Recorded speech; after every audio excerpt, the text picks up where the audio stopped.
20 ans de service ike goginani tongona iwara droit après il peut te remettre arme na lo paix et là je lo inga lo reconnaître ike melingeti kodro le muna droit il pense là je il peut te faire entre centrafricain après mais ya ju voko mbeni ndara so sinjapa muna iso vraiment ake mbeni ndara iti mawa iti vundu ake andambi na mo centrafricain mo ke fakambi ke rebellion mo ke centrafricain comment étranger chosi lo ke ma sangwa pe lo ke manga français pe lo gars lo inga ngamo droit mo pe chosi a ganaris na centrafrique gezo même droit faka ala inga ngape ala inga droit population ti peuple centrafricain na pepe ala inga droit rebelle pepe ala zo gibumbi kadana keke comment ala ke fa civil comment ala ke pika paka vene arisa pika la pe haute voix ala pika a souffrir à la paix à la rebelle à la kafaka comment inga droit à la paix et puis là so il remercie naris nga aussi mbi remercie mbiso mbi dutina devant mon petit tenten na mo mbi remercie russe et là so ris amunga ambati a itati chosi kojo ina ala souffrir na yati ngunda ala kira ala intégrer arme tiala pour le moment risque à moi la bataille mon la confiance et que tambula nala comment mon la honneur en même faka mbimbi na ngiana bena na risque na batango aju susi a batala ka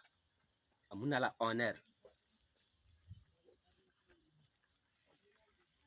embi panze kojo tongona todera lo inga marati so lo venla lo kisara tonga so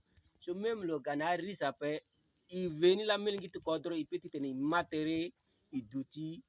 i sara kwati kodro ti amai mais iso lo sara so ay mai nge kodro ape bubango kodro la vene tengo senti mi vene ape gitene monga kwe kirna réponse tando kiten timiso teneta sola teneso en général qui est vrai teneta sola teneso est vrai il doit t'immatérer il quoi tu dois t'immatérer à dialogue ni la générale à dialogue à mango guitare tenez contre temblant les rébellions du tina yati tu contre parce que rébellion du tina nati contre quand on a petit moyen d'appel njoni école à d'appel njoni ngute tena peuple à d'appel njoni na yati contre la kwa gingombe so bubaye mingi bon tigi mbatu mo ti falo ti fagi terrain ti saso bon à détour comment contre bon namo chukoi to ti mo ten tonga so defoni so akina mbagiwa defoni akina milieu ti amlenge ti contre parce que mango terrain à d'appel donc fadi to ima fadi to terrain so fadi kape contre ti doit ti développer et contre ti doit ti avancer bien sûr bon bi undamo Voilà, petit arrangé matériel. tu as la petite tene a bumbi melngeti kodro tene ala butere ala matere il faut à base aussi droit de l'homme à ce soit une india à base aussi droit de l'homme à base aussi Union européenne à base MINUSCA à ça dialogue tout à ce soit quoi en Angombi na yati contre son trafic comme de préfecture il faut à la quoi sigi il fois matériel à la zani parce que école a été quoi bloqué namo na tengo tenet mozo si biati kodro lo reconnaître rebelle ape lo tene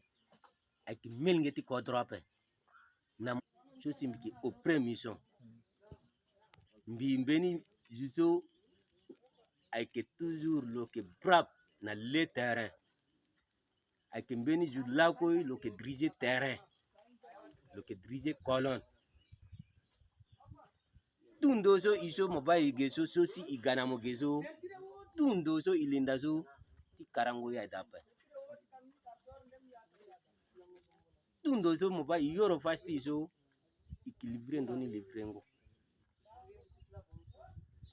et là zo comme de fois kala iwara lage nombre tala que ok Kojozo ni mate 60 a gana la combien na noti 60 ne 60 bima eso bima ambena perdre ambena wara so ti blessure encore soko siki gazo ambena perdre encore fafadezo ler tu iwara la na base gesu nombre tala que ok nombre ti ape tu parce que nombre ti blessure so amuni lani awaga gunani so bon mambi jinga nape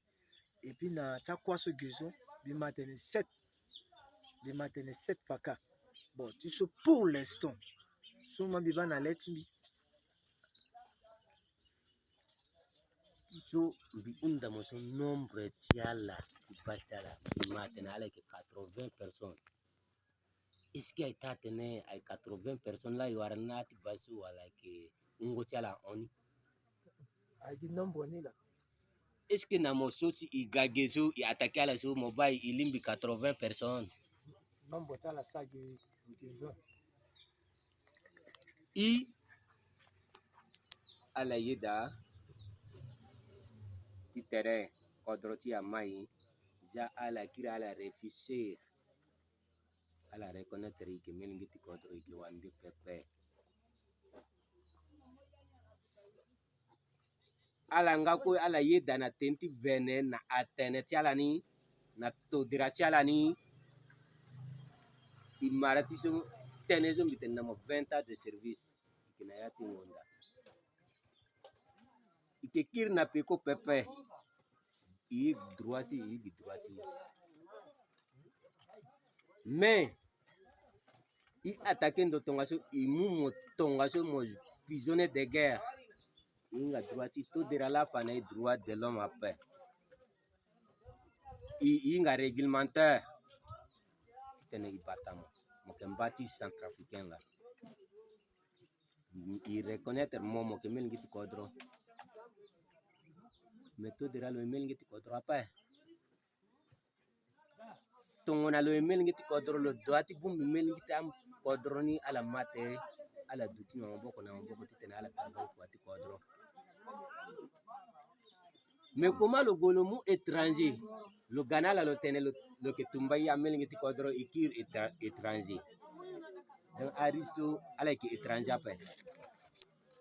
tosi ala gala ke romo sorti kodro ti zo ini pu asara liti inga ndo apa inga droiti apa inga mo sorti kodro ti na apa awande alondo kaga mo sorti beti seseti sosi ke bata na kodro ti sosi ke mai na kodro ti ke muna ke onani na pays étranger ila eduti larbata inga ndo apa lo to dirani la lo inga ndo kozo ajo ala botelo le mu pouvoir na guerre mais à peuple centrafricain là à botelo pourquoi botelo lo que batala pe pourquoi botelo lo que mal pe pourquoi botelo le monde mo sorti kodro tiala le golo mun na étranger le vo am mercenaire le Ghana le tena surtout peuple centrafricain so à botin lo encore njiani la odbo njiani la pe tenetimbi namo aunjawa mbiti tene mo mérité mo ke koli mo batatertimo mbi ke remettre namo andi na droit de l'homme mbi ke famo pepe mo ke yako na leti mbi ape mbi craindre mo ape mbi craindre ginjapa mbi craindre fakape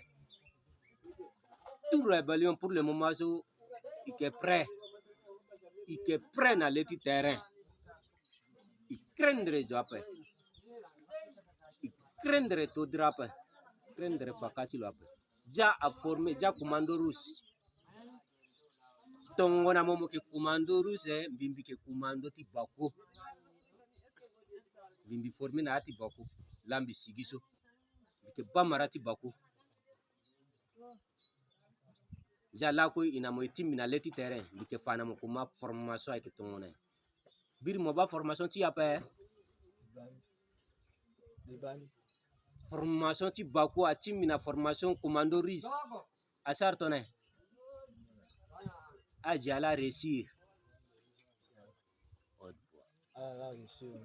ka a commando russe na lenanda ala jitera kitene igona tenine ayo ape ike arate ginani mais ja ajuti mango ikoi ala kir ikir na ala njoni mesosi ala manatenti ipi inga ya peuple centrafricain inga droisi ipi ja idusi c'est comme mama ko baba ko on ti tene ifatere tongo na ngasa